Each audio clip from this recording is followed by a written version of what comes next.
This lecture has been made available to you courtesy of the American Numismatic Society. So it's my pleasure. I'm Lucia Carbone, and it's my pleasure to introduce here Dr. Nathan Elkins, who of course needs no introduction, but it's my pleasure anyway to do this. He is the ANS Deputy Director, but he formerly was Associate Professor of art history, Greek and Roman at Baylor, and he was also the director of the All Britain Art History at Art Institute, at Baylor University. He held several other positions, both in the US and in Europe, mainly in Germany. He is the author of 3 books. The first one is Monuments in Miniature, Architecture on Roman Coinage, published in 2015. The second one, who also won the Numismatic Literary Guild, the recipient of the 2018 Numismatic Literary Guild's Award for the Best Book on Ancient and Medieval Topic, is The Image of Political Power in the Reign of Nerva. And then the third one is A Monument to Dynasty and Death, The History of Rome's Colosseum and the Emperors Who Built It. And is also the author of 3 co-authored books, actually 3. And I will just quote the last one because it's long otherwise, which is the Oxford Handbook of Roman Imaginary and Iconography, published in 2022, together with Professor Klein. And we have several other, of course, publications, but I think this list could be very, very long. So I think for the moment, I'll stop here and I'll let Nathan talk.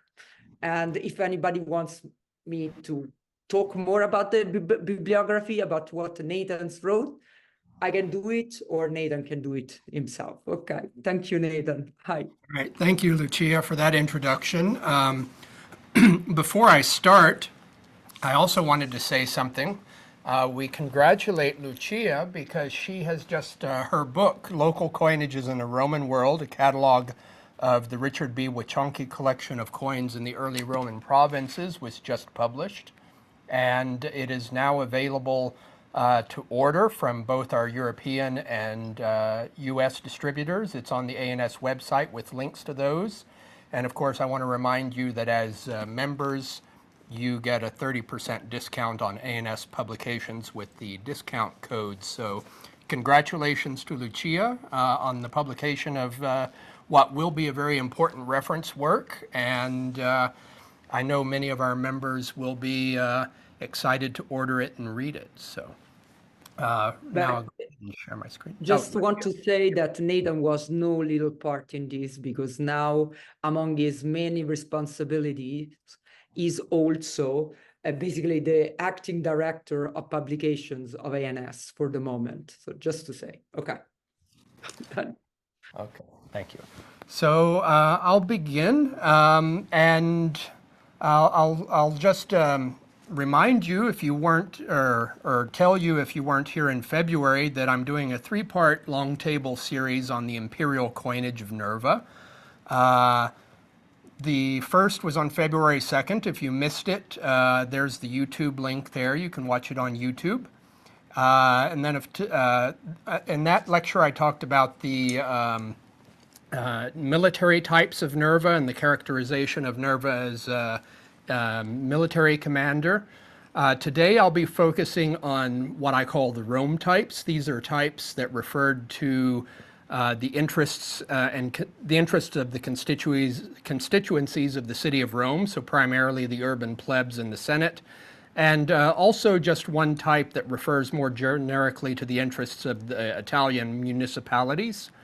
And then this 3-part series will conclude on May 31st, when I talk about Nerva and the Roman Empire. And what I'm going to talk about here are his most common coin types, which are the personifications of imperial ideals that communicated the most generic of messages, and which, in my opinion, were the most potent communicators for that reason.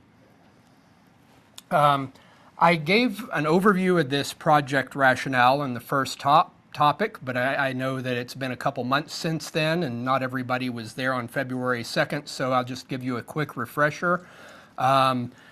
This three-part talk is based on the content, primarily on the content of my book on Nerva, which was published by Oxford in 2017. And you might ask yourself, why would anybody write a book about this emperor that only ruled for 16 months between the Flavians and Trajan? The reason I decided to do this, I actually thought about it 20 years ago before I did it, when I was, well, not quite 20 years ago, 15 years ago, when I was in Germany. And the University of Frankfurt was very much a center for this, for the study of archaeologically recovered coin finds. And one of the things that some of the people there were working on was the emerging evidence for regionalized audience targeting. That is, the realization that imperial bronze coinage had regional differentiations based on iconographic type. So one example of this is the work of Fleur Kemmers, who wrote a book based on her dissertation on the coin finds on the legionary fortress at Nijmegen, where the soldiers seem to have been supplied with bronze coins that had martial imagery, and when you compare that, the quantities of that imagery to neighboring civilian settlements and to the coinage pool in Rome, it's much less frequent. So there's kind of a realization that certain images were more relevant to certain populations. Coins, you'll often hear that coins circulated everywhere and circulated very widely in the ancient world. While that's true for some types, again, we know that provincial coins were very local, and Roman bronze in general, imperial bronze, also had localized circulation. So that was what I wanted to do, was work on an emperor and study it from this perspective of audience targeting and archaeologically recovered finds. The reason I chose Nerva is because he was a short reigning emperor, so the data set is manageable. And also, since he ruled between the Flavians and Trajan, those are the two kinds of periods where we have had the best evidence for audience targeting so far. So Nerva made a lot of sense, because if you see it with the Flavians and Trajan, you ought to see it with Nerva as well. As I got into studying Nerva, I found that he hadn't been the subject of a whole lot of interest, because people, when they study him, are more interested in the succession crisis and selecting as his heir. So I was able to work a lot on his political representation and portrayal during his lifetime.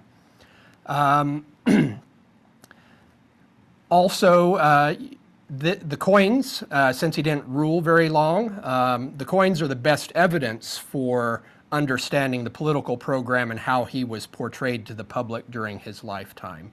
And then, of course, as you might recall from the first talk, a lot of the imagery on his coinage had to be completely reinterpreted, because the biases of the ancient sources and our modern conception of Nerva as a relatively weak emperor cloud a lot of the interpretation here, which is, of course, not the way the coinage would have worked. It never would have portrayed the emperor in a negative kind of way. Towards the end of the talk, I'll talk about some of the evidence for audience targeting. It's not definitive, but suggestive. But when I was doing the research on Nerva, one of the things I had to do was go through all of the coin finds databases and catalogs and inventories, which are basically just lists of coins, and make spreadsheets and charts and graphs and so on and so forth to see where certain types were found. And so here are those, just a list of those sources that I used. And then just a quick definition of who Nerva was. He was the emperor from the 18th of September of 96 after Domitian was assassinated, and died on the 27th of January of 98, at which time Trajan became emperor. He was a close friend and advisor of the Flavian emperors, and was probably chosen because he was acceptable to all of the constituencies. You know, the military was very upset when Domitian was assassinated, but since he was so close to the Flavians, he was probably acceptable to the military, at least initially. And he was, of course, a distinguished senator, and he had no children, which may have also been a reason he was accepted. He was elderly, he had no children, and so he had to adopt an heir who would be Trajan, who would succeed him. And so for the outline today, what I'm going to talk about again is the Rome types. I'll start by describing and characterizing the types that seem to be targeted at the urban plebs and the people of Italy.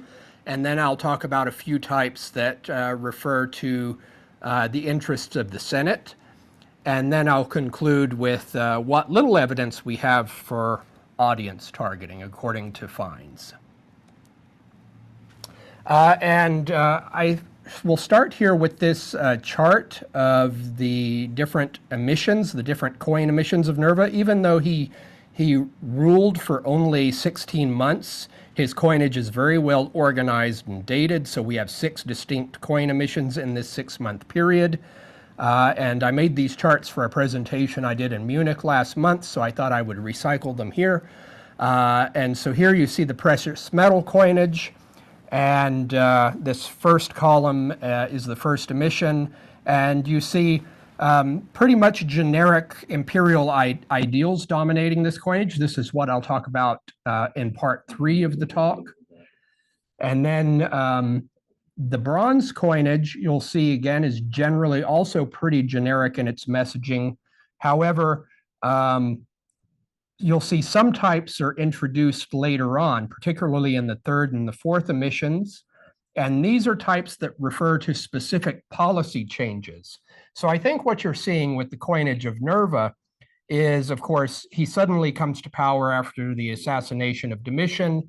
You have this generic messaging being communicated immediately upon his accession. And as he's several months into the office and real concrete policies are starting to take place and reforms and so on and so forth, then you have those later marked on the coinage as in the 3rd and the 4th emission. So one of the first types from his accession, and this also appears in the 2nd emission, is the congiarium. And the congiarium is a distribution of money to the urban plebs, particularly the plebs frumentaria. So this image would have had little relevance to anyone outside of the city of Rome, and probably little of interest to anyone who was not one of these people receiving this dole of money. So upon his accession, Nerva gave 75 denarii each to the eligible citizenry of Rome. And this copied a type of Nero and also one of Titus as Caesar in 72, which showed this same kind of scene where you see the emperor seated on a platform with attendants, and then the attendants doling down the money to citizens here. And as I said, most of these Rome types are pretty rare. These are generally the rarest types, which makes sense if they target the city of Rome, because most Romans, most people in the Roman Empire don't live in the city of Rome. They live outside the city of Rome. So I think that's why these Rome types are pretty rare. And just to give you a sense, out of 297 sestertii that I counted from hoards and archaeologically recovered finds, there were only 5 of these types. So that's less than 2% of the sestertii from finds are of this type. I'm going to switch to the coin camera for the second.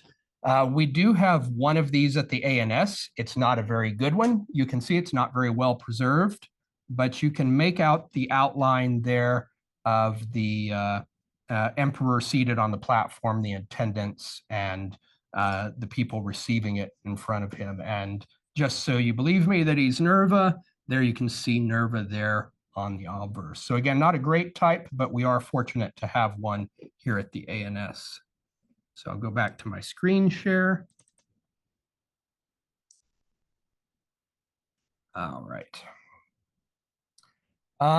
Another very rare type is the Anona, and I don't think I have one of these here to show you. I don't.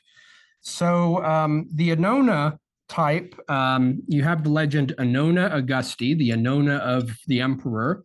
And on the left, you have the personification of Anona, and on the right, you have the goddess Ceres seated. And what Anona is actually an invention of the imperial period. She is the personification of the grain supply to the city of Rome. So when Anona appears on the imperial coinage, what she refers to is the emperor's responsibility for the security of the imperial grain supply. And again, this copies previous types that you have under Nero and Domitian. And I don't think these are intentionally copying the types of maligned emperors, Nero and Domitian. That would make no logical sense. It's just that historically, really beginning in the time of Nero is when you first see a lot of explicit references to the interests of the common citizenry of Rome featured on coinage. And so that's why I think you're seeing this reference back to Nero and Domitian. It's certainly we know from other aspects of Nerva's coinage program, it's actually quite hostile to Domitian, understandably so. And these are also very rare. I didn't write down in my notes here the frequency, it looks like, but again, they're very uncommon, less than 5% of what was in circulation according to finds. Another type, and this one does not appear in the first emission.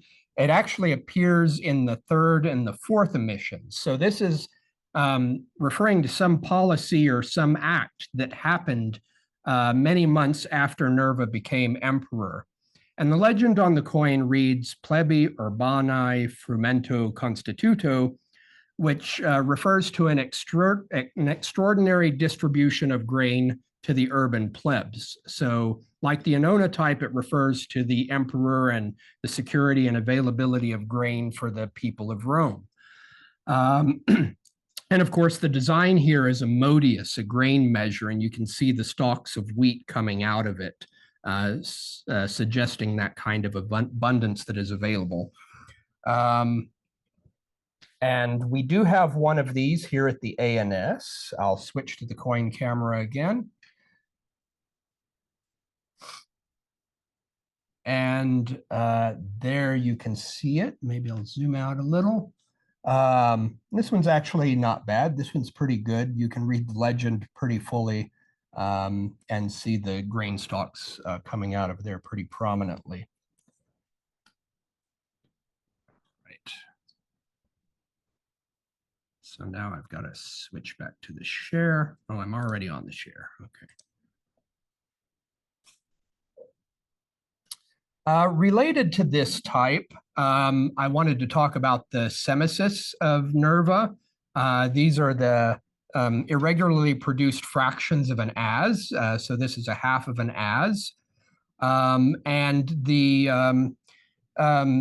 are not dated. Ava Seifert assigned the one with the modius. So it's very reminiscent of the sestertius we just talked about.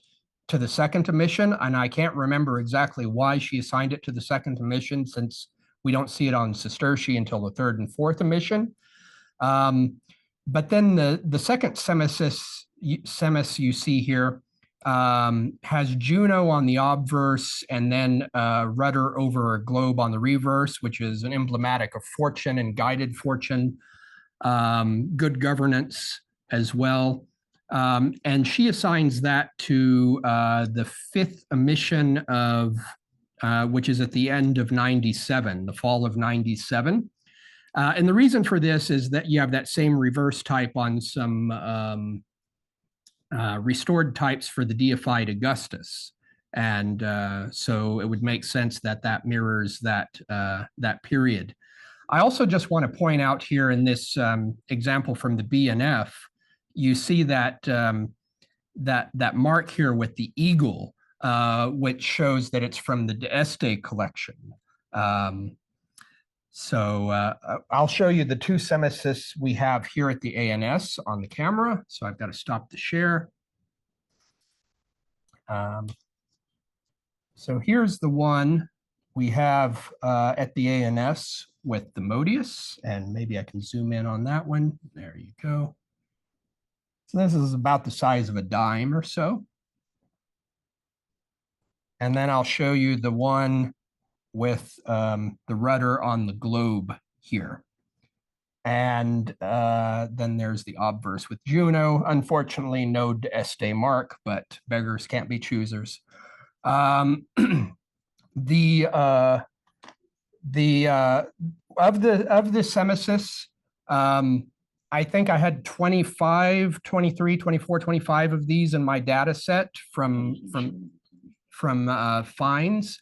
We can hear you on the speaker up here. I don't know if you know that. But there was only one of the Juno and rudder type there. So that's the much rarer type, it seems. And it has long been known that quadrantes and semesis were very much an urban coinage. You don't often find them outside of Rome and Italy. This also was borne out in my research for Nerva. 95% of those that I found from finds came from the city of Rome, with only 5% coming from outside the city of Rome. All right, I'll do the screen share again. Another rare type, and this comes from Nerva's 2nd emission of coinage, has Juno, or sorry, not Juno, Neptune on the reverse. And then you have this legend, Neptuno circensibus constitutis, which refers to the establishment of circus games in honor of Neptune. And Neptune, of course, was the god of the Circus Maximus in the city of Rome. Now, these are very rare. I think there's like 16 examples that are known. And actually, most of them that have any kind of recorded find spot are found either in England or just across the Channel in northern France. And this has puzzled scholars because it makes little sense for them to be found in this region in the quantities that we have when they're referring to games in the Circus Maximus, and the Circus Maximus is not in England or northern France, but it's in Rome. And so I think this is a warning for scholars who do study audience targeting like myself, which is that, you know, coin supply is not always a deliberate choice based on iconography. And this is one of the things Schotter had suggested, was that these coins were just deliberately supplied to this region to refer, because Neptune could refer to the commerce of across the English Channel. And, you know, I don't think that makes a lot of sense because, again, this refers not to Neptune as a seafaring god, but refers to Neptune as the honoree of games in the circus, Maximus in Rome. So thinking about this a little bit more and studying it more intensively, my interpretation of why these are found in this region, in a region that they wouldn't initially make sense, is for historical and economic reasons. There is a strong possibility that Nerva founded the city of Gloucester in England, which was the Roman colony at Glevum, a military colony. And In fact, many of Nerva's coins from second and third emission are found in England. There's an unusual spike there. So I think this is all related to the foundation of this colony there. So I think we have historical reasons for their appearance there, not any kind of deliberate supply.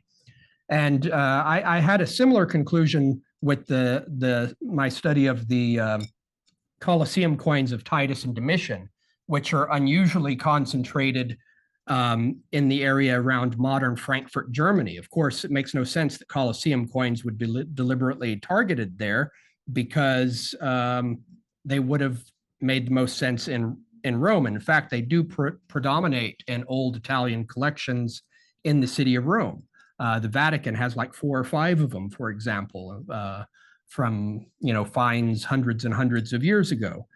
The reason that they do appear in and around Frankfurt, Germany, is because of an invasion that Domitian launched in that region, in which he uprooted the imperial court and moved out to Mainz to oversee the invasion, and they bring the coinage from Rome with them, and they bring quadrantes and everything else. So you kind of have a microcosm of the coinage pool of Rome being present in these finds in this area of Germany. Another type that we have, this also comes from Nerva's second emission, is this denarius that shows Diana with a hunting dog next to her. And this is the kind of Diana of Versailles type. That's how art historians refer to this kind of depiction of Diana. And when I wrote my book on Nerva, like all the other scholars who had talked about this type, I couldn't figure it out. Different interpretations had been put forward. One was that Nerva had Diana on his coinage as a kind of retort to Minerva, who was all over Domitian's coinage. So it's kind of Nerva's Diana is the opposite of Domitian's Minerva, or something like that. Some had suggested it referred to Nerva's early career in Eritrea, where there was the famous cult of Diana Nemorensis. And others had suggested that it's referred to Nerva replacing gladiatorial combats with animal hunts in the games, because they were cheaper than gladiatorial hunts. Although there's no good evidence that ever happened. And of course, Cassius Dio talks about Nerva presiding over gladiatorial games, which seems contradictory to such an act. So after the book, I continued to think about this and work on this. And what I've come to believe now is that it's a reference to the career of Cornutus Tertullus, who was a good friend of Pliny the Elder. And he was actually promoted and appointed prefect of the treasury of Saturn in Rome, along with Pliny in the year 97 by Nerva. And so what I think you're seeing here on the coins is the cult statue of Diana Planciana. And Cornutus Tertullus, just to explain to you, appears to have been an adopted Plancius, and that family has a strong historical link to the worship of Diana. Back in the Republic, they founded the Temple of Diana Planciana in Rome. In the 1st century, probably in the reign of Augustus, they immigrated to Pamphylia and Pergae. Cornutus Tertullus's wife was the famous Plancia Magna, who is the high priestess of Diana at Pergae. And so you also have this other type, not an imperial coin, but a provincial coin, a Sistophorus of Nerva that you see here with the Temple of Diana at Pergae, which has also puzzled scholars, because Sistophori did not circulate well in Pamphylia. They were an Asian coinage. And so why is this Pamphylian temple on an Asian coin? But these were also struck in Rome and then consigned to Asia. So you have Roman die engravers making both of these coins. So I think what you're seeing here is reference to the political appointment of Cornutus Tertullus, referred to on the coinage. And since he's going to be a fiscal administrator, that informs, of course, the reference of the coinage here, or reference through the coinage, that idea of medium being the message. And it also, again, refers to how Nerva is not Domitian, because Cornutus Tertullus was a very distinguished senator and held many high posts and was governor of Pontus and Bithynia and Narbonensis and all the rest before Domitian came to power, and then his career totally stopped, either because he didn't want to serve under Domitian or because Domitian, he had fallen out of Domitian's favor. And so it's Nerva who resurrects the career of these good men like Cornutus Tertullus and Pliny the Elder. I have been asked before, well, why not Pliny the Elder? Well, Cornutus Tertullus was the older man, and he was the more distinguished man. He may not be a household name to those of us who study the Roman Empire like Pliny is, but the only reason Pliny is famous to us is because of his writings that survive to us. Cornutus Tertullus has no writings that survive, but he was certainly a very prominent person back during Nerva's reign. Moving on, I'll talk more about Fortuna Augusti in part 3, but I show her here on the left for reference. This is actually the most common type on Nerva's coinage.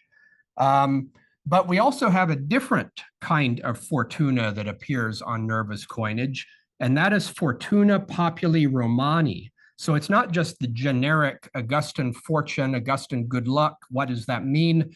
But the fortune of the Roman people, the fortune of the Roman citizens, particularly the citizens of the city of Rome.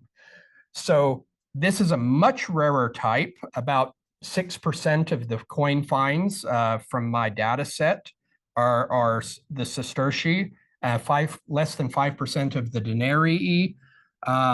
Rarer, probably because, again, relevant to a more narrow group of the citizenry. And I'll switch again to our camera.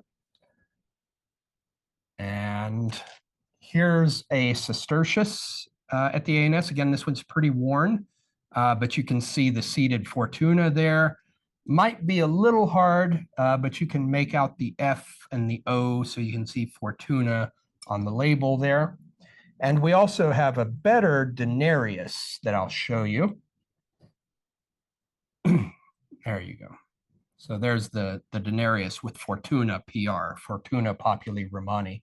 And before I turn off the camera, I got so wrapped up in Diana that I forgot to show you. We actually have one of these Diana coins here at the ANS. There it is. Actually, I think it's the same coin from the PowerPoint. And these are very rare. Metcalf had counted that there were 4 in public collections. When I was looking at the finds, we had one from a hoard in Falkirk and one from a stray find in Poland. So there's about 6 of these known. So very, very rare types. And then we also have one of these Sestophori from Pergay, which may be related to this if my interpretation is correct. Unfortunately, this one's not very well preserved, so you can't read Diana Perg, which would have been right across the architrave there. All right, we'll switch back.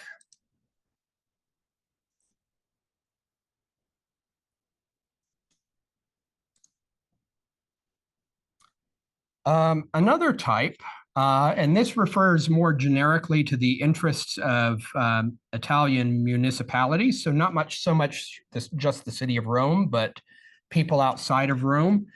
And the legend on this sestertius reads Vehiculatione Italiae remissa, which refers to the remission of the vehiculatio in Italy. And what the vehiculatio is the Imperial Courier. So the Imperial Courier was basically for military commands. Oh, I see a comment from Bob Hogue. Yes, Pliny the Younger, not Pliny the Elder, sorry. The son of Pliny the Elder, misspoke. But what the Imperial Courier was this was the dispatch of commands, particularly military commands across the empire. So if you wanted to order a general to invade a certain region, you had to dispatch a courier from Rome to send those commands. And of course, it would be several days' journey to the northern frontier, let's say. And so you would stop at various communities along the way. And as a credential-carrying imperial courier, the communities would be required to provide room and board for you along the way, give you fresh horses, put you up at the inn, all that kind of thing. And there is some evidence that this was abused in the first century. And so Nerva evidently made a reform where the emperor took over responsibility for the imperial courier and that communities were no longer burdened in Italy. And then later on under Trajan and Hadrian, the responsibility of the imperial courier completely falls under the emperor. So not even the provincial communities have to deal with it. So what you see on this is, of course, refers to the burden of the imperial courier. You have two mules there, and then you have a cart turned up on its side. These are also relatively uncommon. They were about 5% of the sestertii in my data set. And I'll switch again to the camera, and you can see, let me zoom out. Yeah, you can see the two horses and pretty well the entire legend there on this type that we have at the ANS. Okay. Now switch back.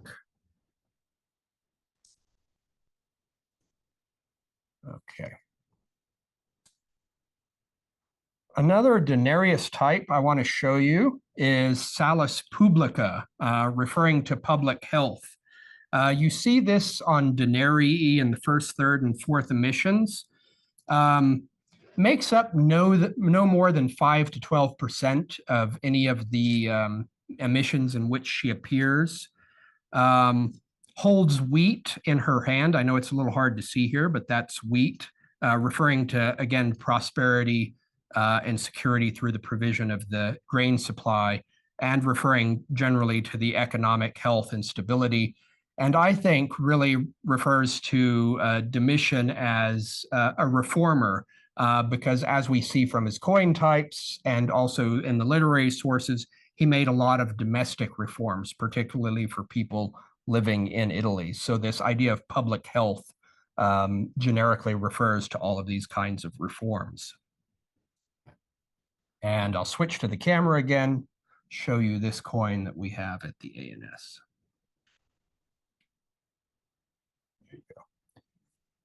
Yeah. Okay.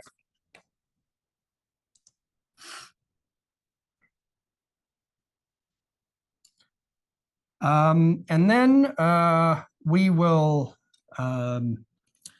talk about the restored coinage of the deified Augustus.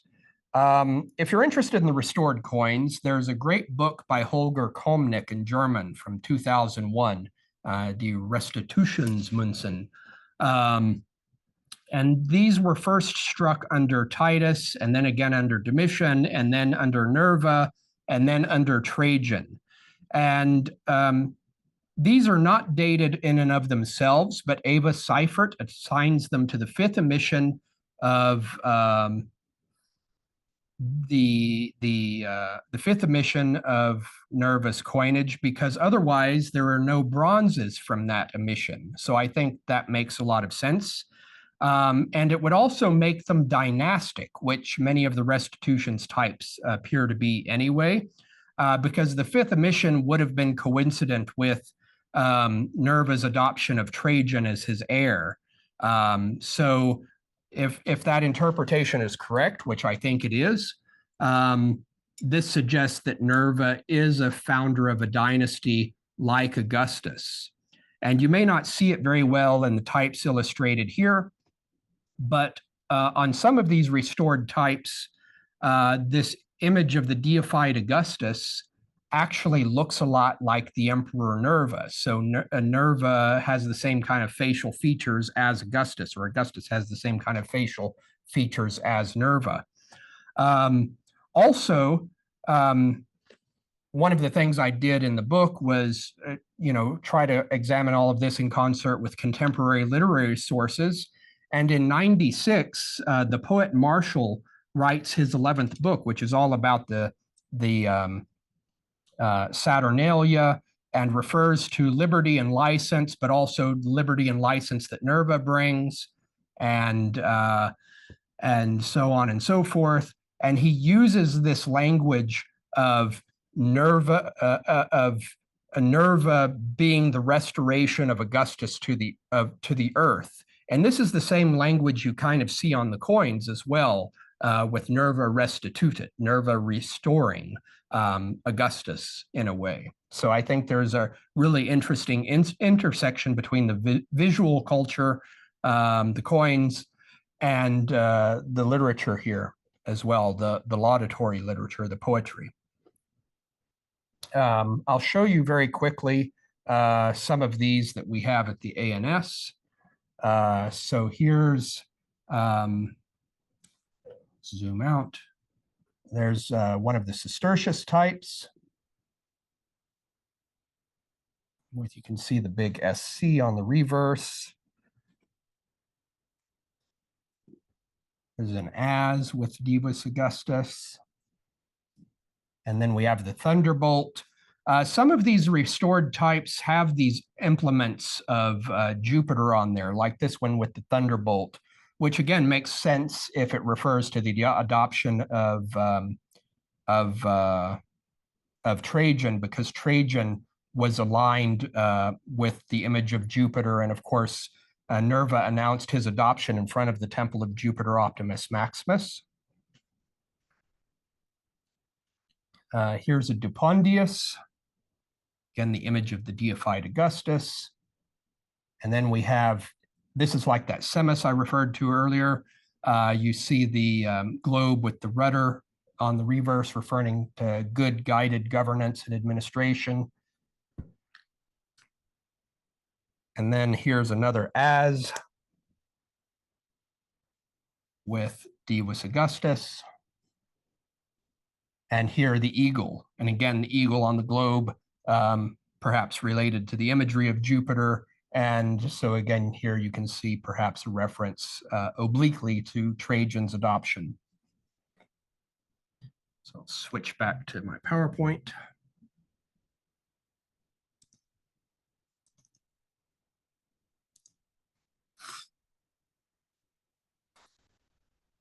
Now I'm switching a bit to types that refer to the Senate, or mostly refer to the Senate. And one of these is the Cisterci that bear the legend Fisci Judaici Calumnia Sublata, which translates to the wrongful accusations, the removal of wrongful accusations under the Fiscus Judaicus.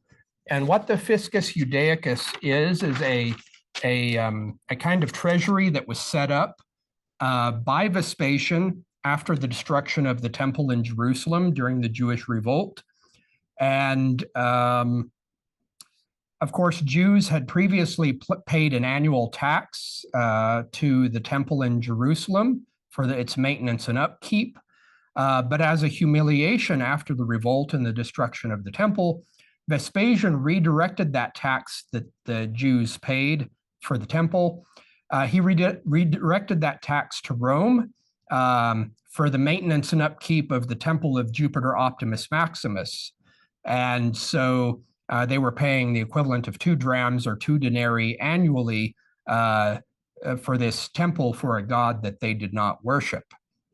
And under Domitian, this tax was harshly exacted, and people, informers, people would inform against, slaves would inform against their masters, people would inform against their political enemies, and of being secret Jews to avoid paying the tax. And if found guilty, this could mean execution and confiscation of your estates.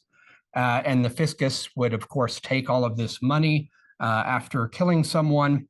And one famous case was in the year 95, just the year before Domitian's assassination, when the consul of Rome, Titus Flavius Clemens, was actually executed under charges of evading this tax as a secret Jew, and many other people. And so this appears immediately upon Nerva's accession, this promise to end this abuse of the false accusations under the Fiscus Judaicus. We do have one of these here at the ANS. I'll show you on the camera.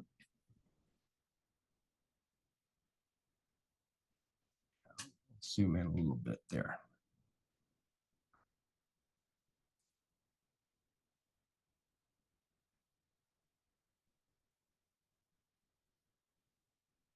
And then, of course, it's got that palm tree, which is often used as emblematic of Judea and Judaism. Okay, switch back.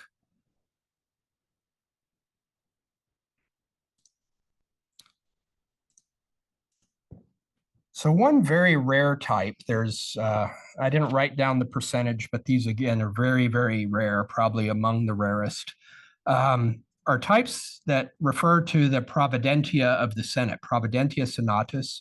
Providence in Roman thought is this idea of enlightened foresight. So the enlightened foresight of the Senate. And what you see is a personification of the Senate handing a globe over to Nerva as emperor. And so this is kind of symbolic of an investiture of power. What is unusual is this actually does not appear in the accession emission, as you would expect, but it appears in the third emission. And so it's actually somewhat late. Whereas when Trajan becomes emperor, you have a type similar to this that appears during his accession. So why does this type only appear in the third emission? If you might recall from the first part of the talk, we talked about the ad locutio type of Nerva, which shows him standing and giving a speech before the Praetorian Guard. One of the interpretations of historians has been that the Praetorian Guard actually proclaimed Nerva. It's plausible, but we don't have any real evidence for it. And there are some precedents of that happening for other emperors. So it's possible that, the Senate only ratified Nerva as emperor later on. Probably not so late as the third emission, but after the Praetorians did. What is historically interesting, what is happening during the third emission, though, is that Nerva has formed a commission of 5 distinguished senators to examine a potential economic crisis. He's also formed a committee of senators to deal with the distribution of public lands worth 60 million sestertii to give to the poorest citizens of Italy. And he may have also formed a senatorial commission for the Alimenta program, which looked over the children of Italy, another kind of welfare program. And so what Nerva really is doing is ruling in concert with the Senate, which is something that Domitian was criticized for not doing. And so really this is, I think, kind of marking, the fulfillment of Nerva's expectations to rule in concert with the Senate.